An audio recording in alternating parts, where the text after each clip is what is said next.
ਸੁਬਾਹ ਦਾ ਆਇਆ ਇਹਨੇ ਹਜੇ ਤੱਕ ਘੰਟੀ ਨਹੀਂ ਲਾਈ ਹੈਗੀ।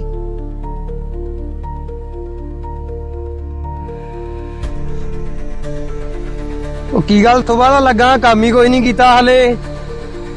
ਉਹ ਅੱਲਾ ਦੇ ਬੰਦਿਆ ਤੜਕੇ ਦੀ ਮੈਂ ਘੰਟੀ ਲਾਉਣ ਦਿਆ ਵਾ, ਮੈਂ ਕਿਹੜਾ ਇੱਥੇ ਵਿਹਲਾ ਲੱਗੀ ਬੈਠਾ ਵਾ। ਕਿਹੜੀ ਆ ਦੇਖ ਨਹੀਂ ਦਿਆ ਜਿਹੜੀ ਲੱਗੀ ਤੇ ਕੋ ਘੰਟੀ। ਹਾਂ ਤੂੰ ਕਿੱਦਾਂ ਕੀ ਆ? ਉਹ ਮੈਂ ਕਰਨ ਹੀ ਲੱਗਾ ਵਾ। ਉਹ ਮੋਬਾਈਲ ਚਾਚਾ ਲਿਆ ਮੈਂ ਪਾਉਣਾ ਤੂੰ ਫੜਾ।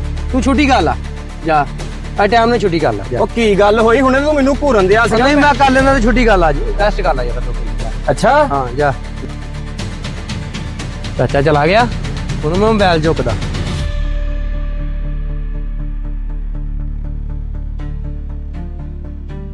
ਚਲੋ ਵੀ ਚਲੋ ਮੁੰਡਿਓ ਜਲਦੀ ਕੰਮ ਕਰੋ, ਢਿੱਲੇ ਪੈ ਗਏ ਤੁਸੀਂ। ਠੀਕ ਹੈ ਜੋ ਸਾਹਿਬ ਕਰ ਰਹੇ ਆ ਜੀ ਕਰ ਰਹੇ ਆ।